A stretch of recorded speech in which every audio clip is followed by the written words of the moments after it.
Our laws, as it pertains to substances, are draconian and bizarre. The psychopaths start this way. He was an alcoholic because of social media and pornography, PTSD, love addiction, fentanyl and heroin. Ridiculous.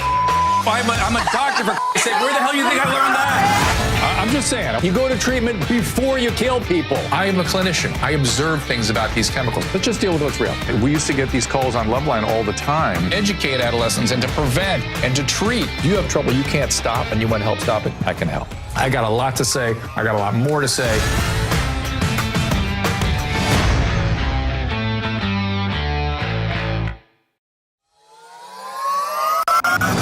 And well, welcome everybody. Pleasure to be back. I must tell you, I have been literally around the globe.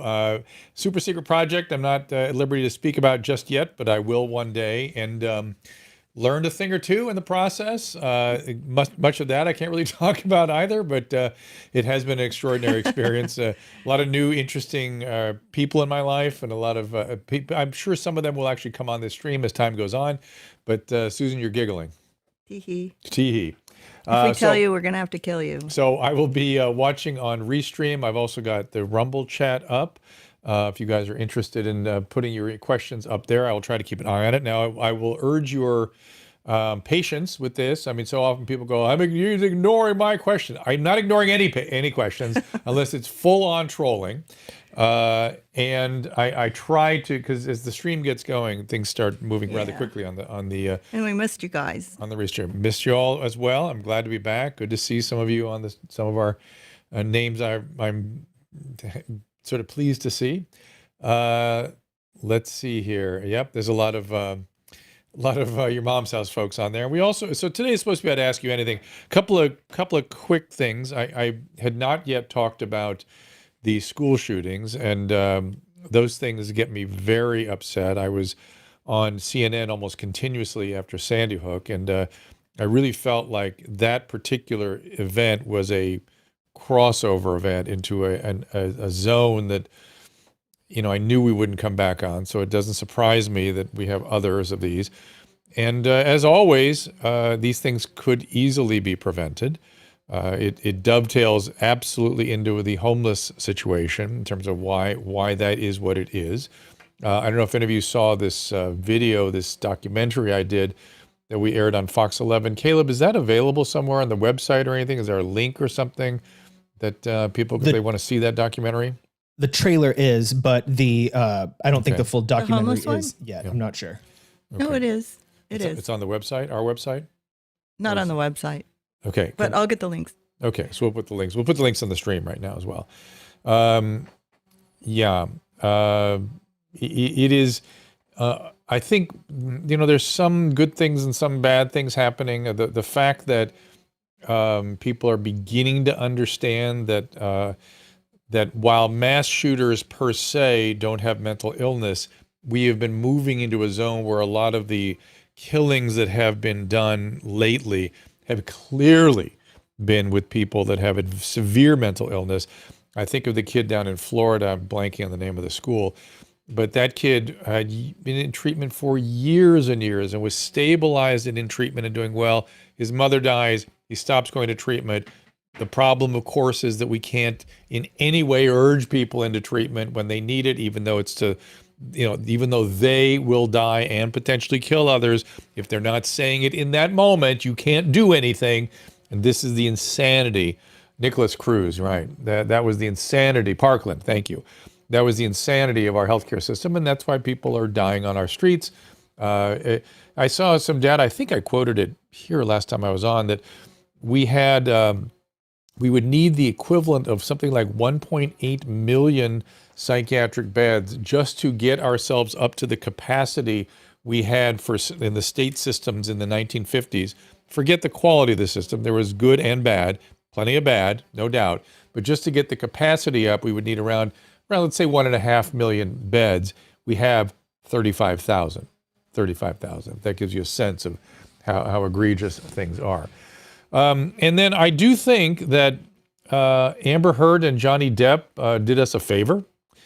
Susan, I don't think we talked about that, but when I was over on the other side of the globe, CNN, of course, was blaring all the time, and there was a lot of conversation in the cable news world about Amber Heard, of course, and Johnny Depp, also talking about the school shootings. I really thought that the CNN sunk to a new low in terms of the microphones they were pushing in the face of those parents that were in just utter anguish, and then asking the most inane questions. How does it feel? How does it feel? How do you think? How the F do you think it feels? These are disgusting questions.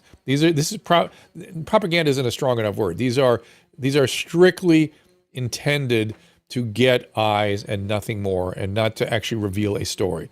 It is to create drama.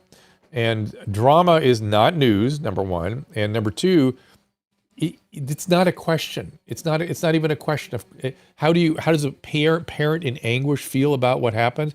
How does a parent feel when they hear their kid talk about the terror they went through? There's no imagination required to figure that out.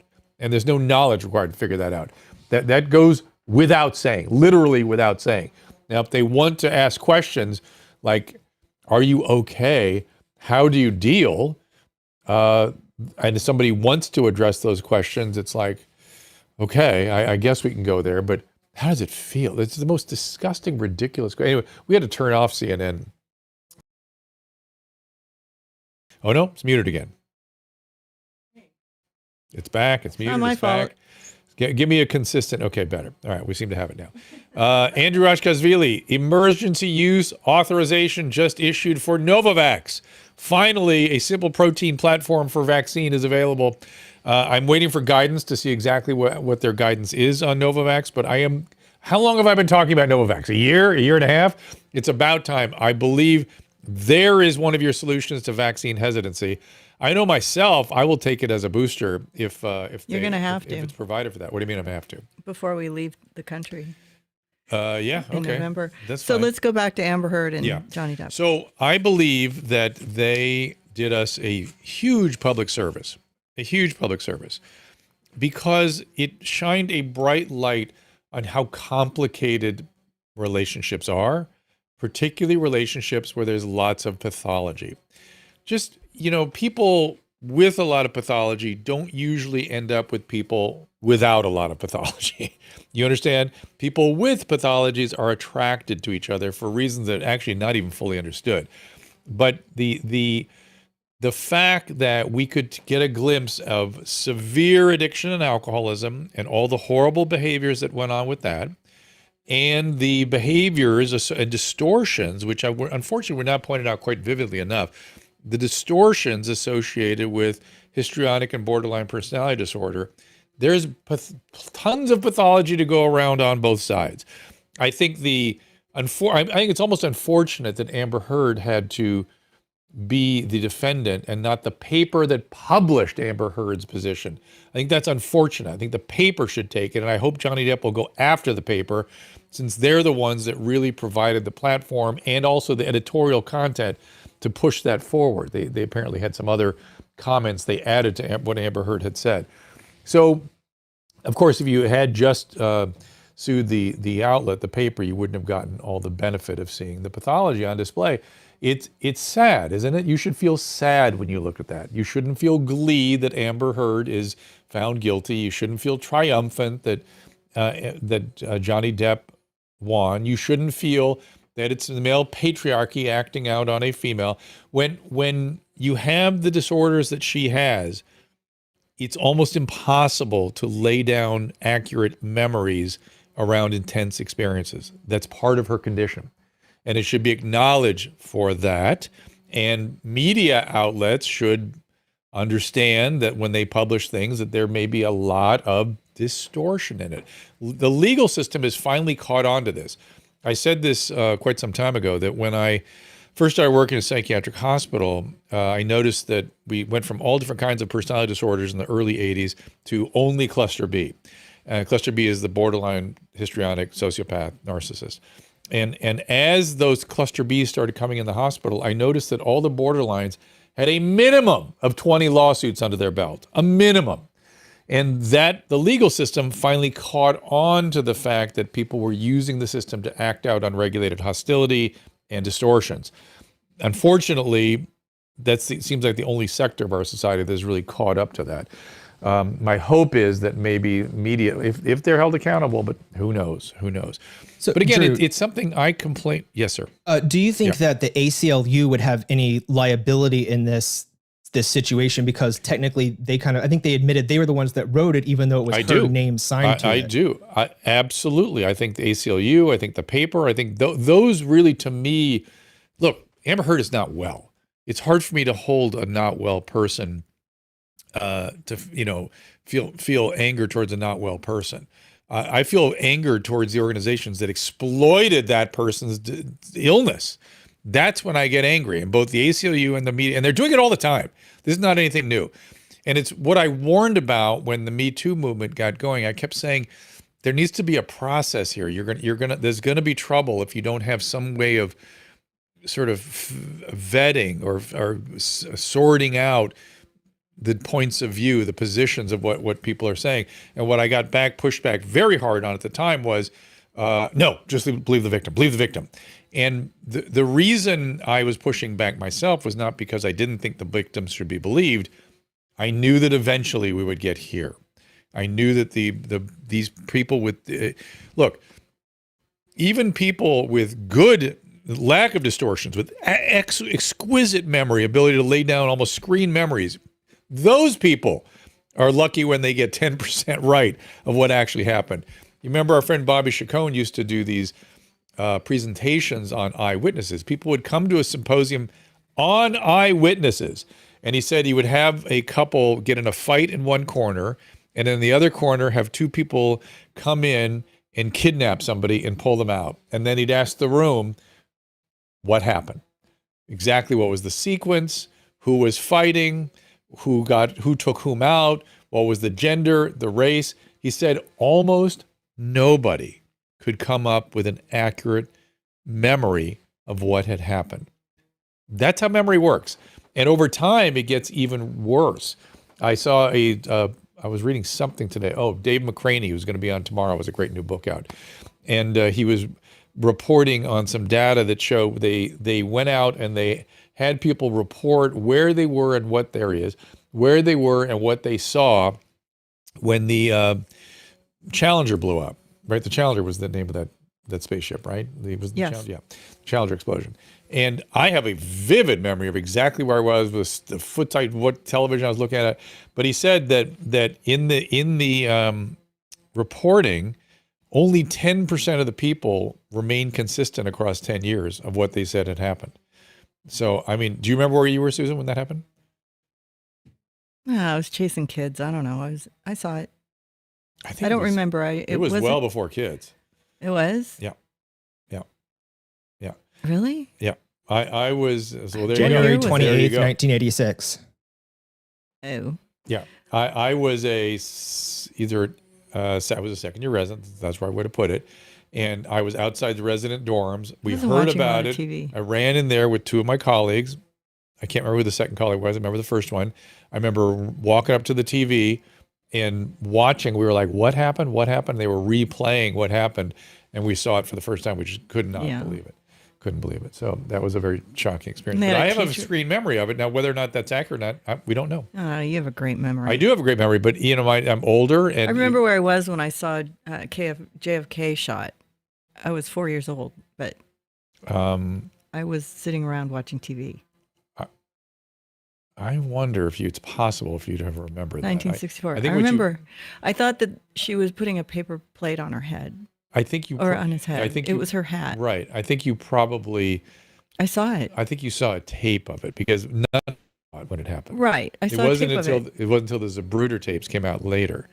But I remember when it happened that my parents were very upset. Yes, I remember all that. I remember coming home. I was in kindergarten, but you were below kindergarten age. You must have been. I was little.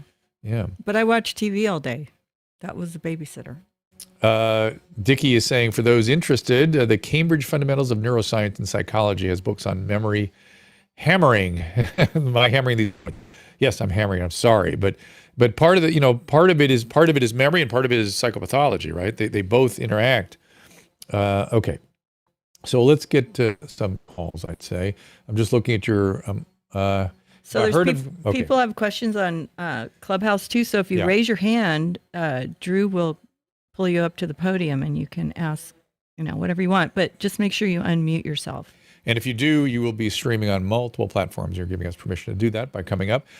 George asked, have I heard of kratom? Yes, of course, I've heard of kratom. Kratom is a weak opiate. I'm very concerned about it. I've seen lots of people relapse on it.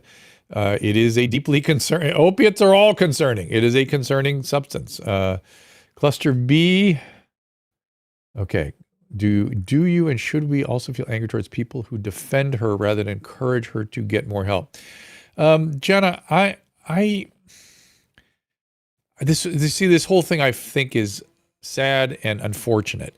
So when people defend her, attack her, whatever it might be, it's all not good. It's not good. These two people had a very, very, very sick relationship. And it's unfortunate that it all had to blow up in public. I mean, think about some of his behavior, but imagine how scary he was when he was really loaded. People when they're really drunk and really intoxicated, they can be very scary. My dear friend, Rodney King, he and I became very, very good friends. And he is one of the most gentle, kind, wonderful men I know, except when he drinks. And I saw him a couple times drunk, and he was a scary dude when he drank. And so it happens. It's not an uncommon thing. It's not because he's a bad person or Johnny Depp is a bad person. They have a bad illness, much like Amber has a bad illness that causes her to get involved with people with other pathologies. Okay, so any distinct memories of 1975, but there's only 3 confirmed stuff, weird playback memory. Okay, well, yeah, I believe, one of the things they're finding about autobiographical memory is that a large part of it is rehearsal. If it's something that's rehearsed, either your own mind or because you're hearing it in your household a lot, you do tend to remember it. Okay. I remember the Watts riots. I do too. My mom said not to watch it. I wanted to. Well, I remember my cousins weren't allowed to. I saw it. I was like, what's going on? Yeah. She goes, don't watch that. My parents. I was about 6 or 8. I remember my parents were interested in me watching it. They're like, no, this is history. You should I know. watch this. You know what this is. I know. So, Instead, all right. She made me think it was, them against us against them. That's great. Bad. Perfect. I know. All right. Let's get some calls going here. We got some friends to come up. Joe, let's bring you on up here. See how you're doing. Joe Giannotti. Hi, Joe. How you feeling? I'm good, Dr. Drew. How are you doing? Novavax is out there for you. Well, we'll see about that. Why not? Why not?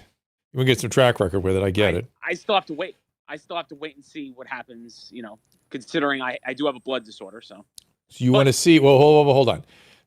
I was reading the adverse events and I saw no hematological stuffs, but you want to get some large scale. Didn't Joe already have COVID?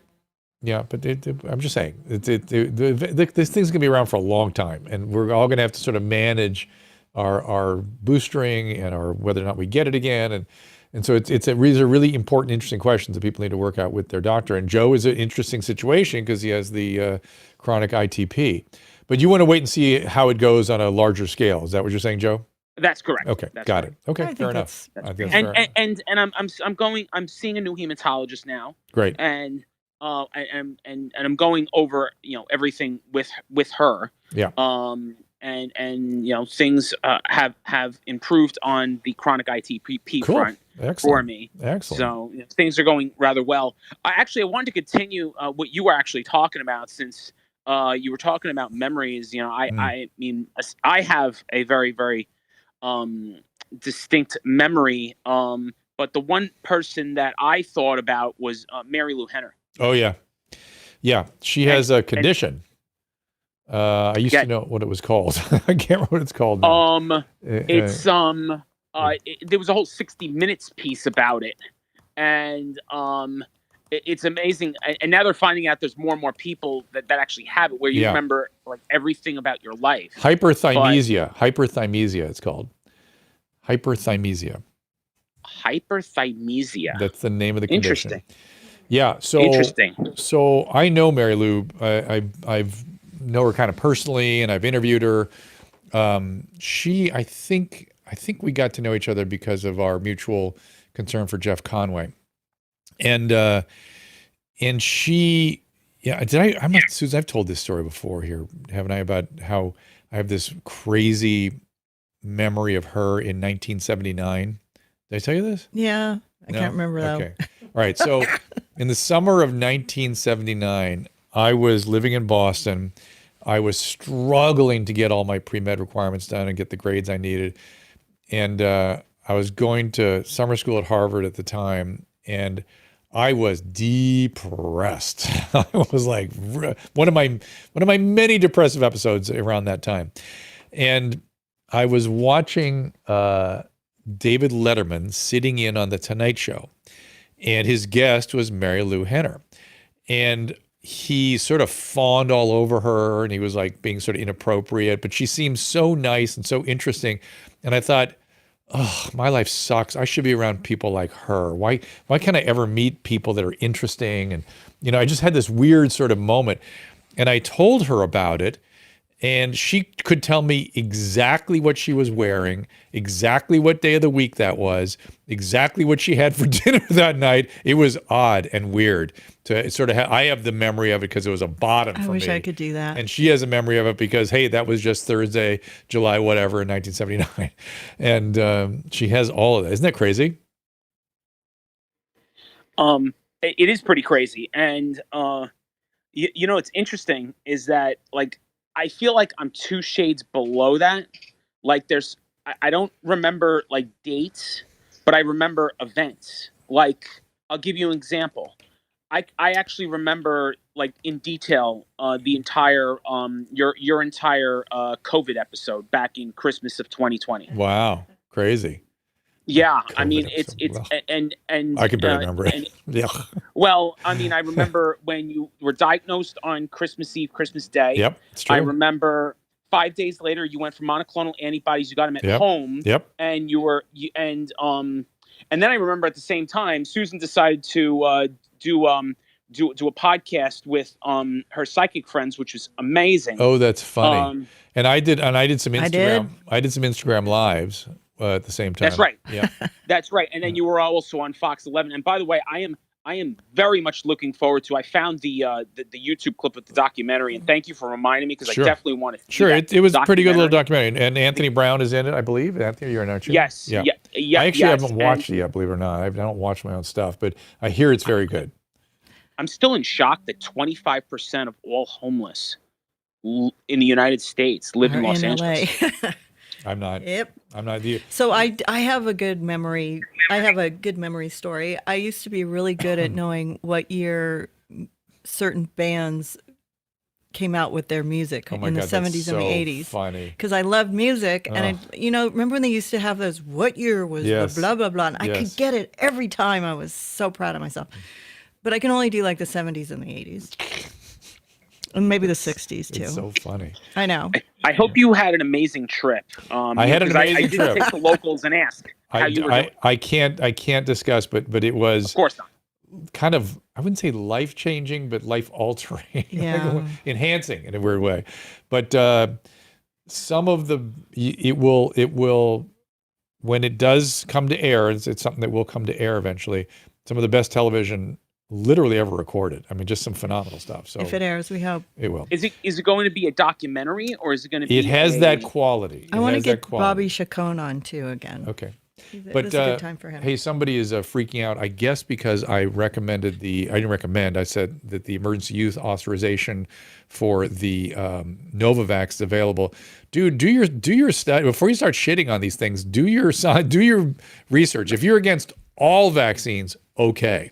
But this is just a protein vaccine. It's a standard platform, nominal side effects, very clean.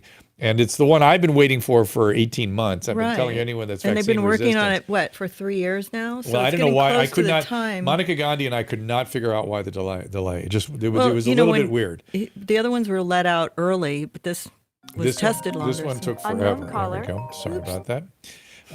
Yes, right. But it is available now, and so if those of you are vaccine resistant, you might take a look at it.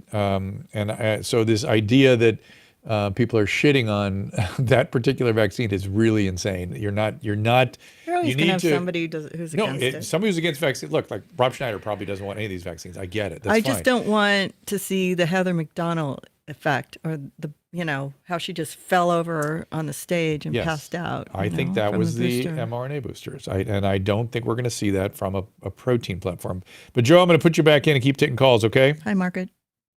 Have a great day. All right, man, you too. Talk to you soon. Thanks, Joe. Who are you saying hi to? Margaret Campbell. Margaret Campbell's there. All right, let me try to get... She's in New Zealand, right?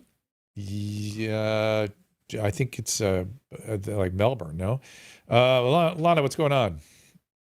Hi, welcome back. Thank you. Were missed. Thank you. It's very kind. I He's alive. Yeah, I'm alive, but I got stories. Boy, do I got stories. Okay. I know. We can't say anything. I know.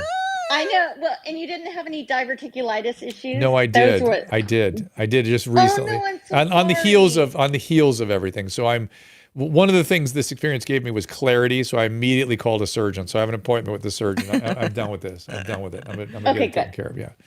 Yeah. Good. Maybe I should go to Stanford. So, you got any recommendations up there? I will. Too far away. Too far. Okay. I don't see it. Cedars is one thing. Stanford, UCLA is one thing. Stanford, too far. She's in Melbourne. That's what I thought. Yeah. So what's going on? He has a better memory than Okay, so here's my question. Alana and Susan's project. Yes. I know. Buy the baubles. Come on. Please, we have plenty.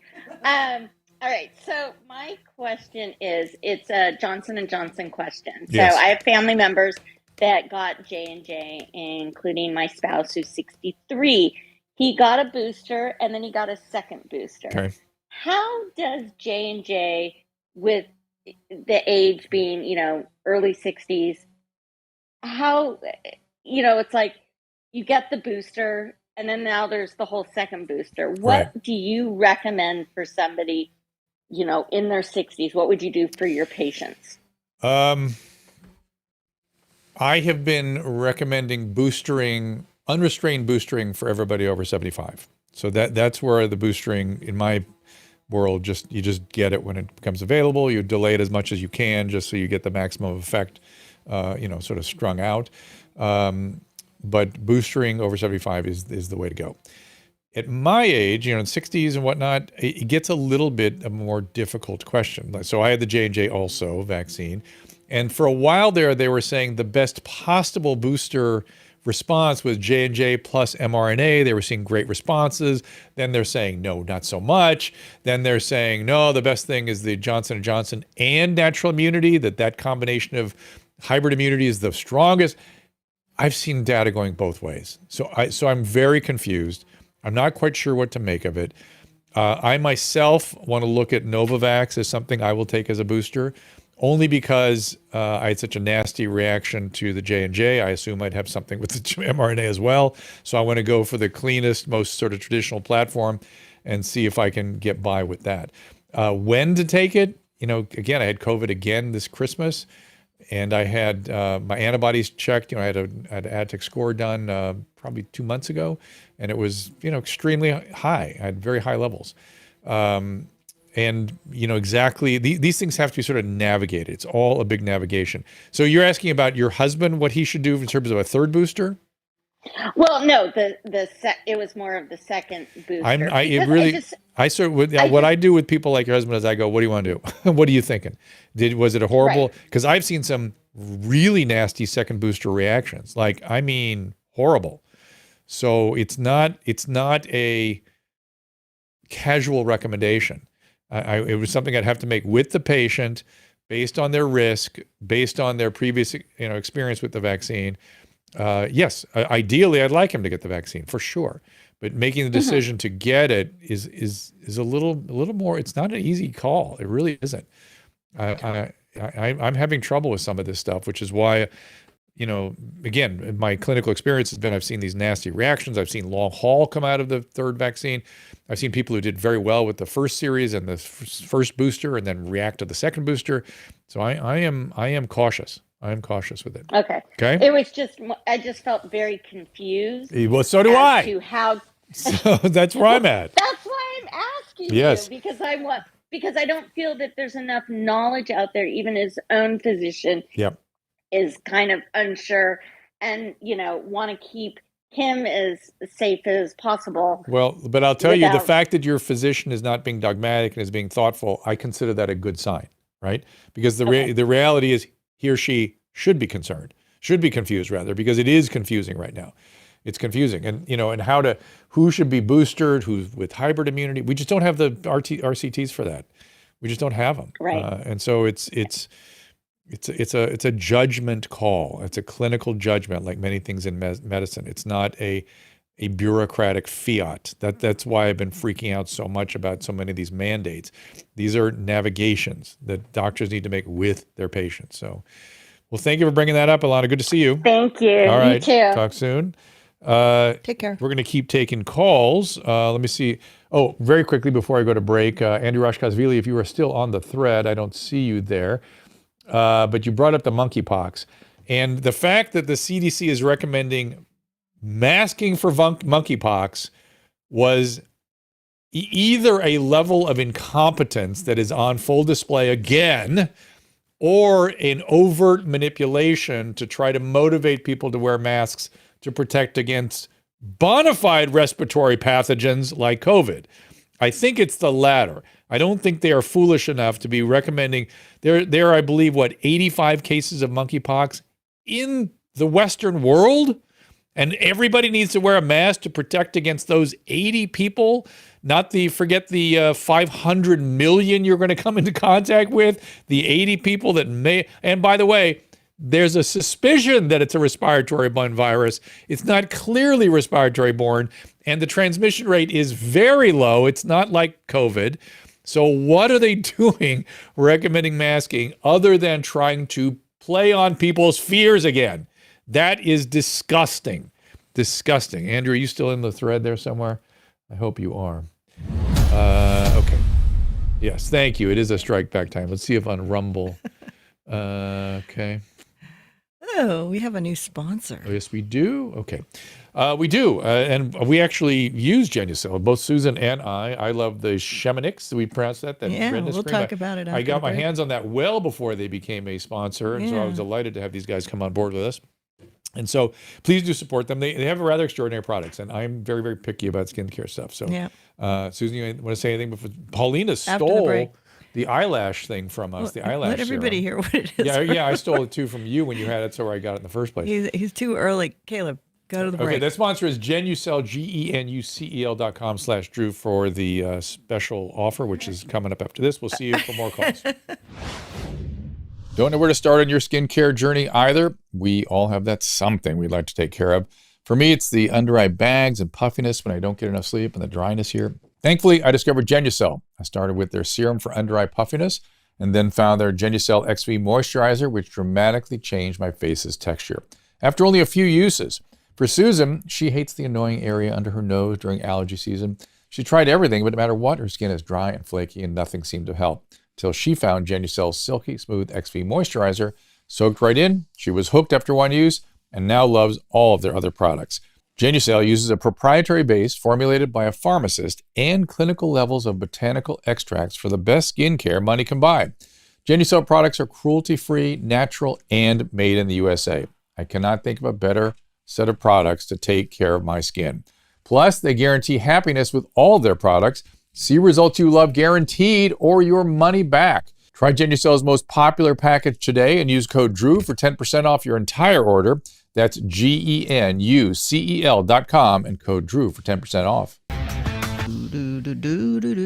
All right, I'm watching some of the reactions to even just having vaccine discussions. And if you feel... Wait, now we have to, first of all, we have a new sponsor. Okay. And we want to talk about them and what we think. Caleb's a big fan. Okay. He's been using it for, I don't know, a few months now. Oh, yes. Yes, it is very difficult to get me to do any skincare stuff just because I've tried so many different things since I was a teenager and none of it always seemed like I was wasting my time. And then this stuff, they sent samples and I tried it and then I've pretty much been championing it from the start. I've loved it. No, that's right. We all three of us were like, oh my God, this stuff is great. So what's your favorite? Mine is the anti-redness cream. That's mine too. It's amazing. Mine too. It actually works. I don't know why I was using, Susan, we had some of that in New York like 4 months ago. I was using it. Yeah. And also I mean, they have great eye creams. They have this one for bags under your eyes. You know, I literally have never had any products work where it like takes the bags away. It actually does. You can see it like squeeze your eyeballs together. It's great. And then they also have like a vitamin C serum that you can put underneath. Have you tried this yet, Caleb? You put it underneath the red. I did that, and the microderm stuff that was great too. So you got that's my but combo. You can load it up. Like you put that underneath, like on your dry areas. All right. And then also they have a retinol, which is good. And you can use that at night, and that helps your skin a lot. So check it out. Go to Dr. There's so many good products in there. Like look at the whole line, but get the package too. Genucel, JENUCEL.com/. Yeah, we really like it. So I want to. Drew doesn't use anything on his face, so it's a miracle. It's a miracle. It is a miracle. Anything that it's everything except for that I love that redness cream. But anyway, there's people freaking out on Rumble right now. I need to deal with this. It must be very difficult. If you have such massive, abject, complete distrust of anyone who's practicing medicine, it must be very difficult to get health care. If you ever need a surgery or you ever broke a bone, how in the world do you ever trust the people that are there and trained with many, many decades of experience and training are there to repair you and help you? That must be very, very difficult. I'm suspicious that, I don't know if you must be young enough that you've never needed that kind of thing to understand what it is and how extraordinary it is. I will tell you, I've had some experiences recently in other countries. We are very fortunate here. We are very fortunate. Vaccine has been a hot topic lately that people have had all kinds of hot feelings about. I understand. I get it. But to then not be able to embrace healthcare at all, that's going to be very dangerous. That's going to be very dangerous. So I hope you will kind of try to see, or at least find somebody in the healthcare system that you can, and they say, no, Jeff, I'm not saying all doctors are trustworthy. I'm saying you need to find somebody who you can trust, because clearly finding healthcare is going to be really challenging for you. And God forbid if you're ever in a car accident or something and need trauma care and you don't have somebody that can represent you that you trust, that seems to me that's going to be a very unpleasant experience for you. And it needn't be. Let's see. Don't trudge anyone who graduated from Robin Hood funded university. I don't know what that means. Wisecrackers. Yeah, I don't know what that means, but somebody called you a cracker. Yeah, it's like Christina P. and her kids. So, all right. So, who you calling cracker? Yeah, we are going to T-Lad. We are going to get more into the Amber Heard thing on Thursday with Robbie Ludwig, who is doing a lot of commentary on it. She have known each other for years, and so it should be an interesting conversation because she has treated, and I've treated over the years, many borderline patients, of course. Let me hear what she says about that. All right, let's keep going to the phones here if you guys don't mind. This is Your Dad Says Hi. Your dad says hi. Oh, I didn't put Alana back. I like that person. Ooh, Alana to the audience. You like Your Dad Says Hi? Uh-huh. There she is. Melissa, how you doing? And your mic is muted, so you have to unmute it. It's in the lower right corner. Hello. There you are. What's up? Hello, doctor. Thank you for taking my call. You bet. Big fan. Thank you. You taught me a lot over the years. Cool. So on the Amber Heard topic. Yeah. My sister reads Amber Heard. She's a little bit younger than me, and she's pregnant. So I'm struggling. We're estranged. We've been estranged for 2 years. Lots of drama, lots of things that we should look past because she's pregnant. Is there any hope for having any kind of relationship with her? Well, I guess obviously it's hard. She's not diagnosed. I'm not a doctor. So you think she has borderline features? Oh yeah. Is she doing substances, or had she? No, not that I know of. I think she's just so just a lot of drama. Narcissist. Yeah. Very narcissistic. Kind of. Yeah. She uninvited me from her wedding the week before for reasons I still could not tell you.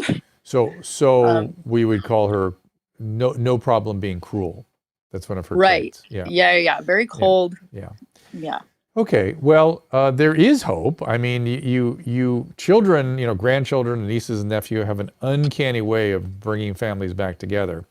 Exactly. They're great motivators, and some people can really step up. People that, you don't really give much hope to being a good grandparent or a good aunt or something, suddenly can do it. And they weren't a great sister, or they weren't a great father, or whatever it might be. Right. And yet when there's a new child involved, people are further on in their lives. It's kind of a clean slate, and they can step in. And the parents, if they have any heart at all, are so appreciative of that, of having good people in the child's life. Sure.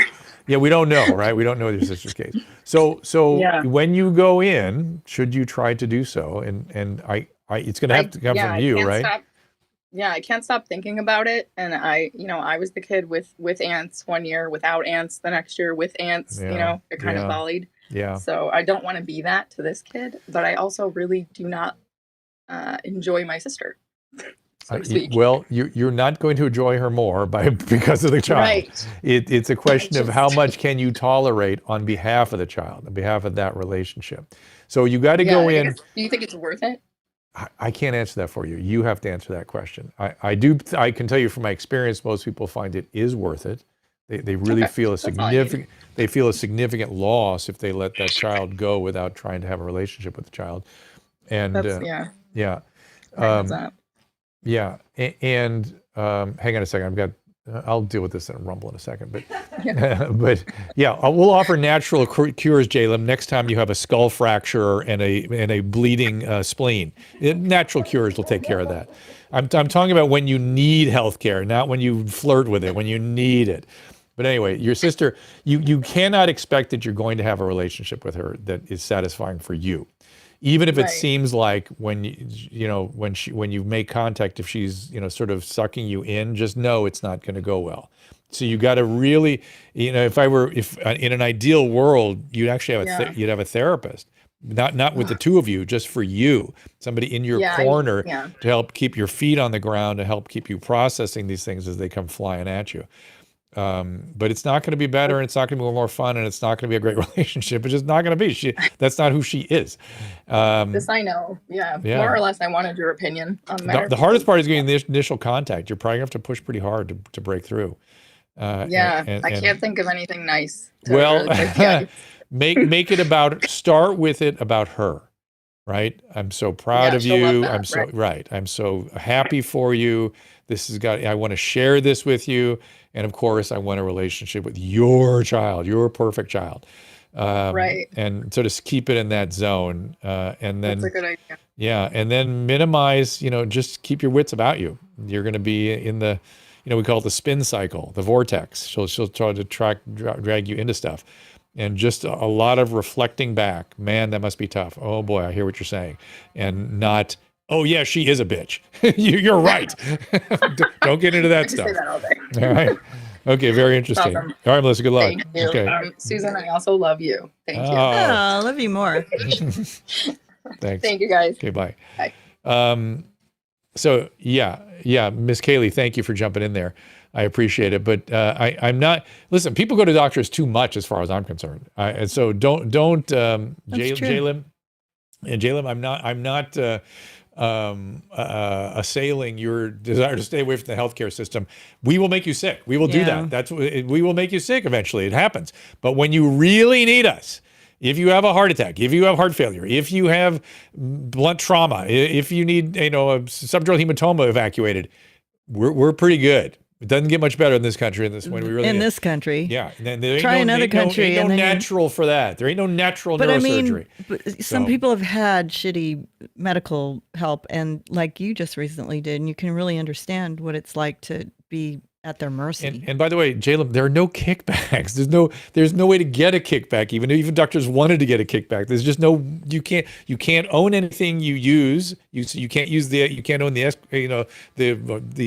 you can't refer yourself to your own things, at least not in California. No. And the drug companies, you can't even talk to them. In the old days, they're not allowed to come near our office. You can't if you take a pencil from a drug company, you will get a call from the FDA. So it's a thing.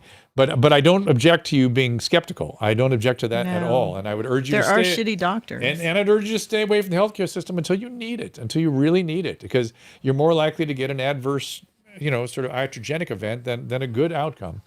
All right, let me try to take some more calls here before we. I mean, using holistic and absolutely healthy ways is always a good idea. Definitely. All for it, especially when you're young and healthy. Where's Chris? What's going on? Your mic's muted. You get to the lower right-hand corner to unmute, Kristen. Oh, you're still muted. All right, let me see what's going on here. Thank you, Miss Kaylee, for jumping in there. I appreciate that very much. I'll leave it to you to sort of restore order. Kristen, we can't hear you still because the mic is still. We like everybody's point of view. Yeah. We want to hear it.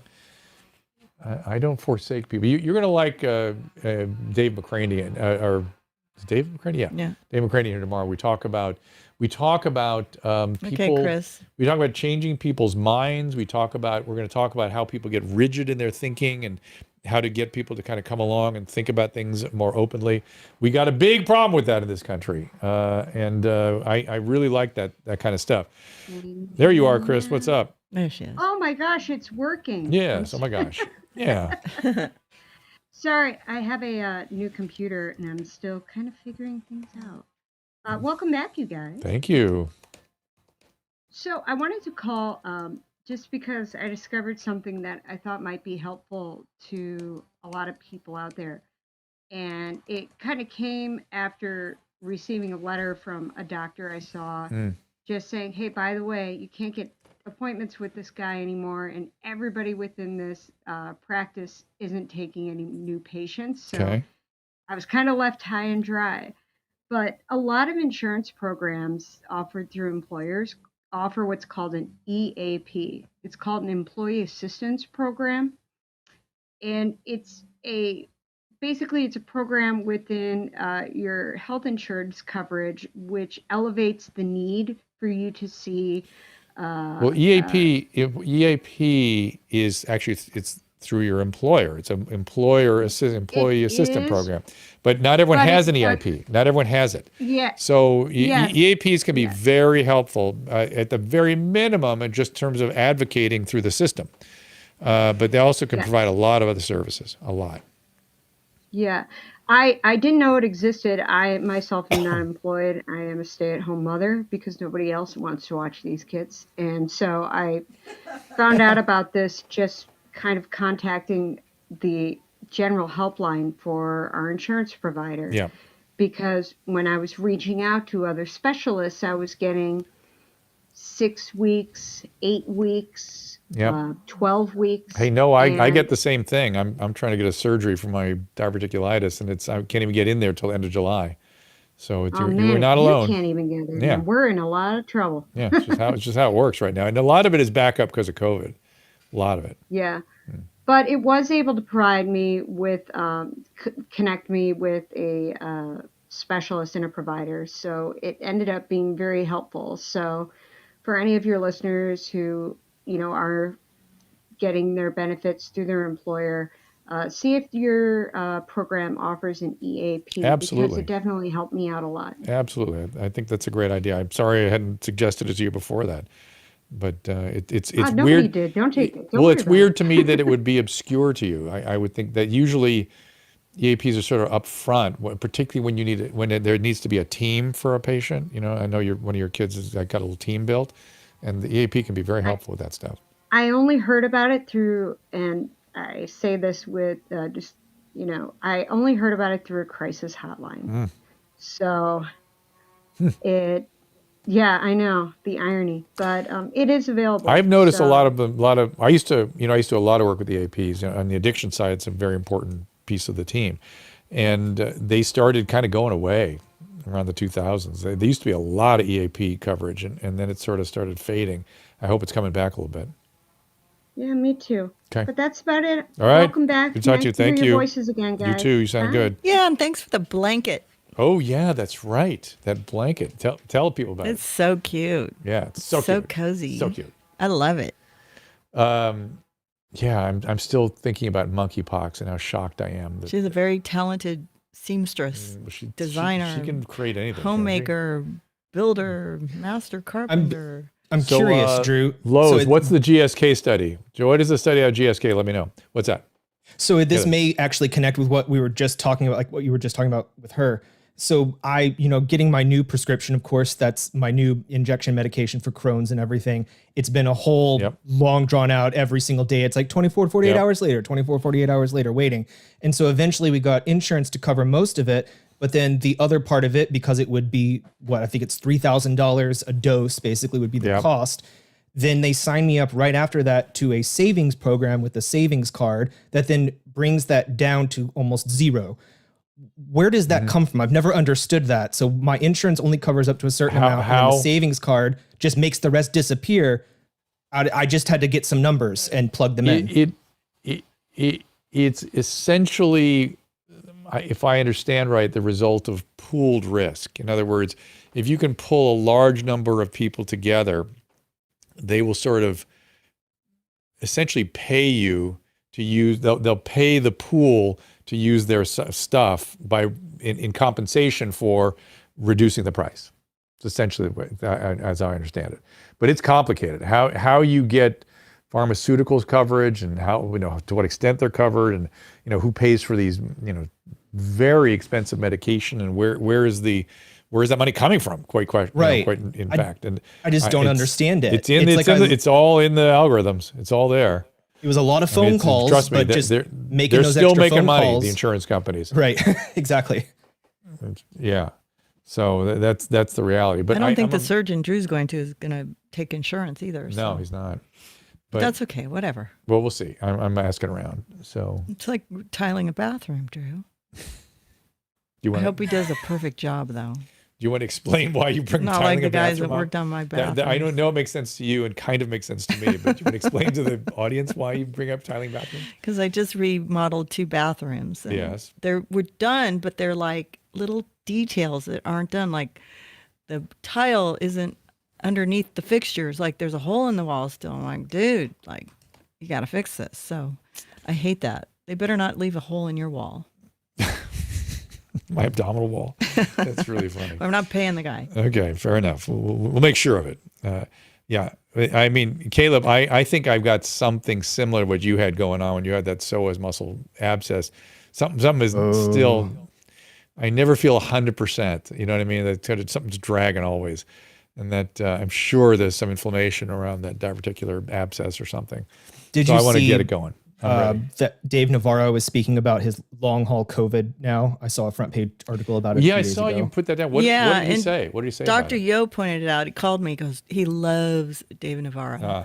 So he reached out to me and he goes, "You got to give him my number." So I gave him his number. Okay. He goes, "Thank you," and he never called. And then Dr. Yo called back a day later and he said, "You got to give him my number because this is ridiculous." So I swapped numbers and they finally spoke. So good. Hopefully. What's going on with Dave? Do we know?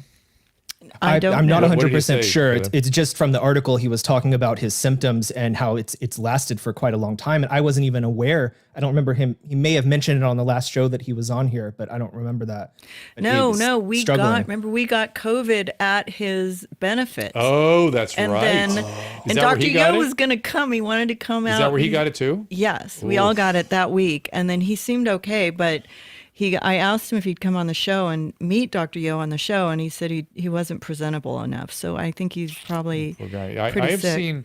I've seen a lot of intractable But stuff. We're on it. Dr. Yo to the rescue. We've got him on it, and hopefully he'll be able to turn. Some people are using Paxlovid for and also, COVID too. I think you need to call Dave anyways, because I think he's kind of a fragile guy. So whatever's going on, he has to make sure that it's not also. I meant to tell you that. I'm sorry, I forgot. Well, I was a little busy. Yeah. We'll worry about Dave this week. All right. Let's take one more call here. Thanks for mentioning it. Yeah, thanks, Caleb. Josh, what's going on? You're still muted. I know. There you are. Hello. Hey there. You can hear me? Okay, good. Welcome back. Thank you. And this is a great thing that you're doing here. We really missed it, I can tell. And I just wanted to talk about something that a lot of people may not get. I don't really understand it. Okay. And I think it has to do with Amber Heard. Okay. And it's projective identification. Yes, it does have to do with her. Go ahead. Right. And so I'm going to give you mine and then you can give me yours. Okay. But I would say the person that we do this with is generally someone who we admire. Let's say maybe Amber Heard likes Johnny Depp. That wouldn't be so strange. No, and admires him. Well, and so go ahead. Can I finish? Please. Okay, sorry. Okay, so the projection is into this seemingly caretaking person, and by projecting into them, we are then able to identify with what remains as that person. And it's a way of like almost getting close to someone, for someone who maybe hasn't had a lot of therapy or has overwhelming emotions that can happen in borderline. No, I agree with a lot of what you just said. And I really dig that construct of it being a bid for closeness. I think you are right. I never thought about it that way.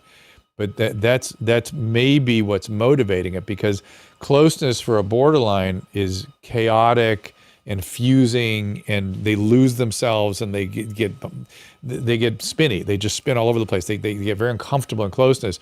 But when they're taking their unpleasant emotions and putting them in you, that I could see where that could be sort of a bid for connection. I always thought of it as just a way of regulating disavowed emotions.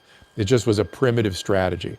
The best way I can describe it to people is, if a baby is hungry and screaming and crying, that's projective identification. That's the baby putting its distress in you to get you to do something to take care of it. That's how primitive projective identification is. That's where it starts. But they also want caretaking. The baby also wants caretaking and closeness. It's a very childish way of getting someone to take care of you. It's really, really, really, really interesting. It's really screwed up or effed up. It is screwed up, but for me, it makes me gives me more compassion for the borderline. Oh, absolutely. I love Amber Heard. I actually love Amber Heard more than Johnny Depp. Me too. And the reason why I say that, that's good. The reason why I say that is because Johnny Depp, like, we already thought he was a perfect guy. He's only going to go lower in our eyes. I never thought he was, ever. I had his number. You could see it. Hold on just a second. Yeah. So, but Amber Heard, I like mental illness. I like people with mental illness. That's why you like me. They tend to be very promising people. I don't really like you that much. They're interesting. I mean, not enough. You're not sick enough. Yeah, Susan. Josh is on the fence. You're a little sick, but not that sick. No, but that's what projective identification is, Mrs. Pinsky. I mean, you're putting something into me that I can feel, and then you're identifying with me. And there's much better ways to deal with those emotions or whatever it is that you're feeling, anger or whatever. I was joking. I know, but I'm using it as an example because we're talking about it, you know? I know. I feel sorry for her. I'm, as a woman who's attracted to sociopaths, I have this problem. Not Drew. Drew was out of the box. He was out of my, comfort zone. She's not attracted to me. No, I wasn't originally attracted to him. He wasn't really crazy enough, but I was, but not in the same way as I am when I meet somebody has sociopathy in their package. But what is wrong with you? I know. So I get it. Like, I never really liked Johnny Depp. I always saw that after getting over the crazy guys in my younger days and falling in love with Drew, when I saw Johnny Depp, I felt I didn't really get the allure. But I also saw that he was a little nutty, like that. But I can see how women are attracted to that. They like the bad boys. That's just the way it is. Do you think he's I think he's just a straight up alcoholic. And he's a drug, he's a drug addict too. So he's not just an alcoholic. Whatever. But I don't think he's sociopath, right? So the only thing that I would say is what to do with this, because it seems like a dead end. Because the person who's the recipient of the projective identification doesn't know how to deal with the person who did it. Yeah. And they're always going to alienate that person. I mean, Johnny Depp will always be afraid of Amber Heard, for the rest of his life. Yeah.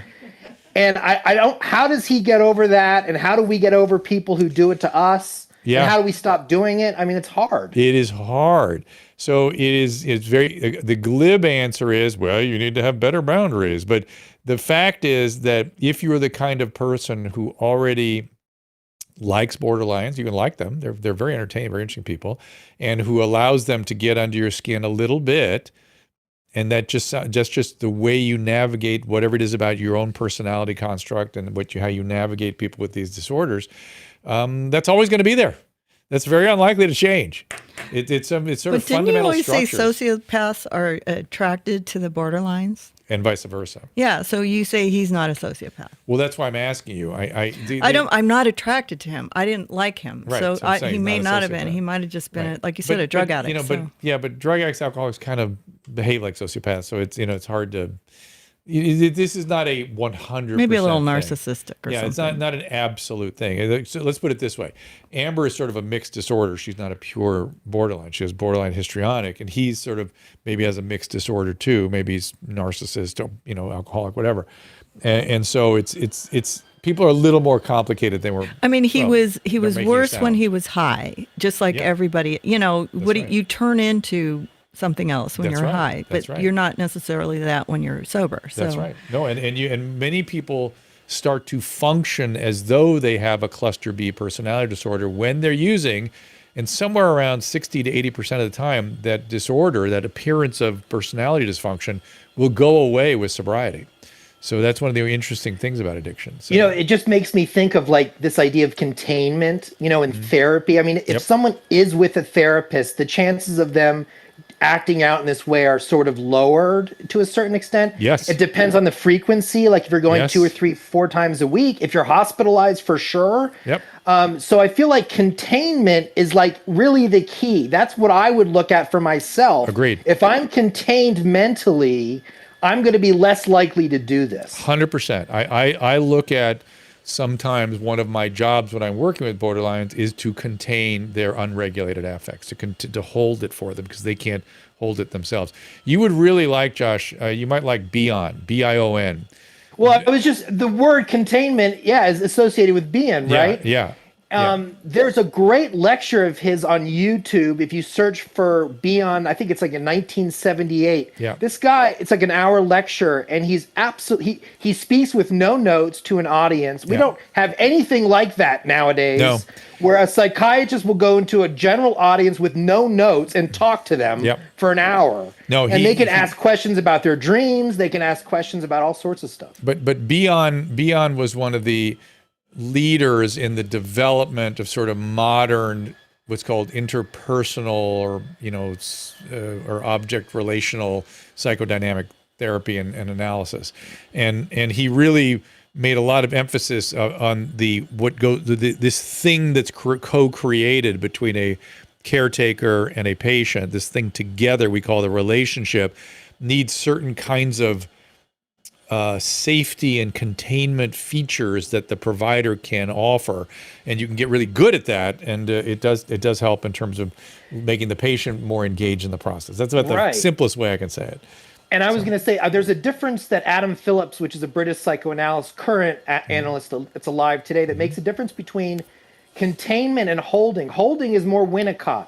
So, and the example he gives is when you're handed a baby, you don't contain the baby. Right. You hold the baby. Correct. And you allow it to adjust to the softness of the boundary of your body and the curves and the curves of the baby. So holding is almost a more human way of dealing with people like who are borderline, who are, and this takes me back to the trial, which is, I want to ask you, Dr. Drew, could they have avoided this? Could they have loved each other enough to get over whatever it is that was problematic? And could they have avoided this whole thing? Two quick if he didn't use. Yeah, two things. The holding environment is sometimes too much for borderlines. They can't tolerate it. They won't. And by the way, when you get them in a holding environment, they start distorting and feeling abused, and all kinds of things happen. So holding in a borderline can be a bit of a thing, but just FYI. But in terms of them getting better, of course they could have gotten better. Him really getting serious about sobriety. She, in some sort of dialectical behavioral therapy. Look, dysfunctional relationships can be fun and exciting and interesting. They're okay. But without process, without people actually engaged in getting better, it's a disaster, and it ends up with people getting hurt, and that's what's gone on here. Josh, I'm putting you back in the audience. Thank you so much. I have limited sort of stamina right now because of what I've been doing the last couple of weeks. And when I do tell you why and what, you'll understand. But I do appreciate everyone being here today. Let me take a couple looks at the restream and what's going on over in Rumble. It's Miss Kaylee's still there trying to settle everybody down. And my new boyfriend. Let's see, restream, you guys. I think it's a boy. Andrew Ashkazvili, congratulations on your real estate.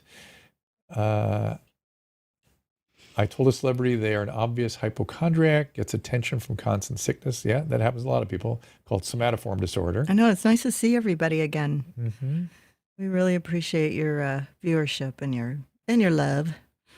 I do support our new supporters here. It's hard to get back. Like, it's weird. Genucell really is doing us a favor by letting us.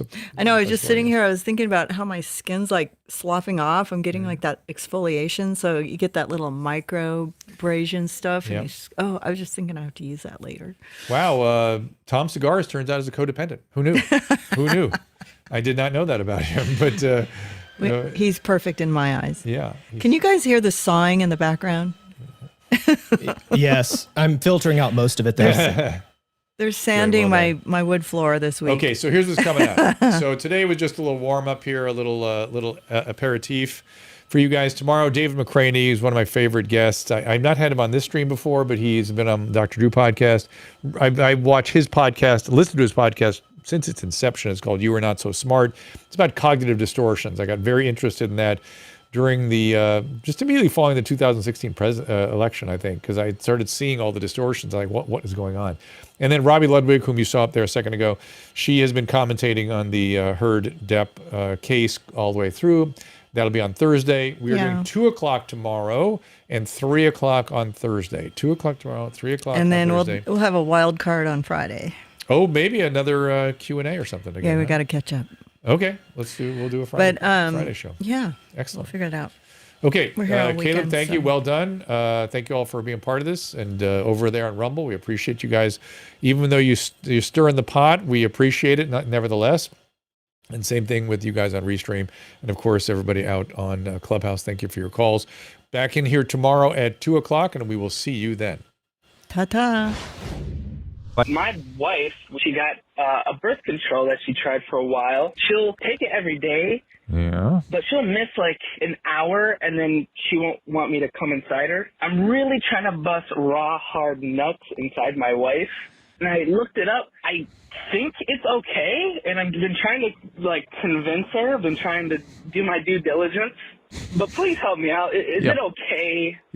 To bust raw, juicy, sloppy, hard ropes inside my betrothed? He paints such a beautiful picture. And I like the way he goes from the ropes to the betrothed. I like that juxtaposition of language.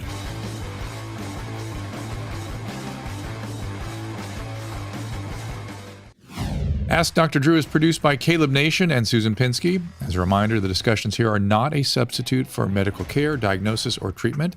This show is intended for educational and informational purposes only.